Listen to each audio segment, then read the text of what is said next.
ભારતમાં જે દિવાળીનો પર્વ છે એ બહુ મોટો એક ઉત્સવ હોય છે આપણો, અને એ ઉત્સવમાં આખું ભારત ને ભારતની બહાર રહેતા ઇન્ડિયન્સ બધા જ પણ દિવાળી સારી રીતે ઉજવે છે.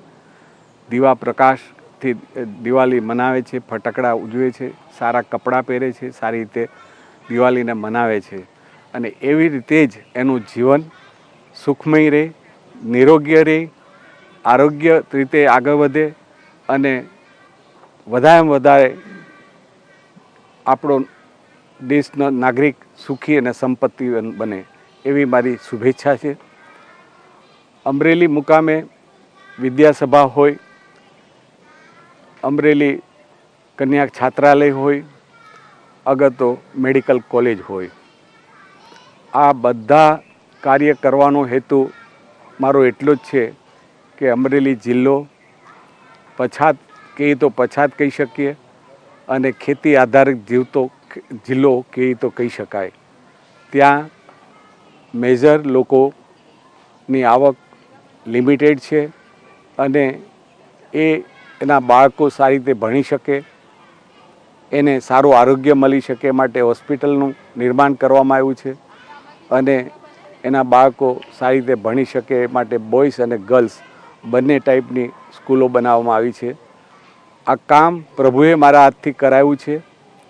મને જે વિચારો આપ્યા છે એ પહેલાં તો હું પ્રભુની કૃપા માનું છું, એનો મોટો પહાડ મૂકું છું.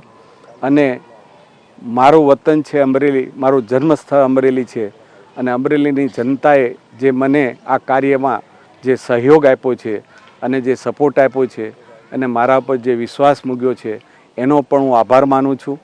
હું આ કાર્યમાં, આ કામમાં હું કરું છું એવું મારા મનમાં કોઈ દિવસ ફિલિંગ નથી આવતું. આપણે બધા સાથે મળીને કામ કરીએ છીએ. હું સુરત રહું છું પણ મારો આત્મા અમરેલી છે. એનું એક જ કારણ છે કે અમરેલીની જનતા, અમરેલીના જે કંઈ લોકો મને એ પ્રેમ આપે છે, એ વિચારો આપે છે, જેનાથી મને કામ કરવાની વધારે ઉત્સાહી અને વધારે કામ કરવાની પ્રેરણા થાય છે.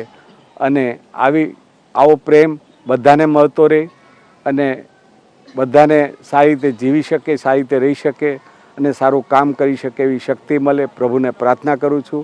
અને હું વધારે વધારે અમરેલી માટે કામ વધારે વધારે કરવા માટે પ્રોત્સાહિત થાઉં એવું પ્રભુને પ્રાર્થના કરી. જય હિન્દ, જય ભારત.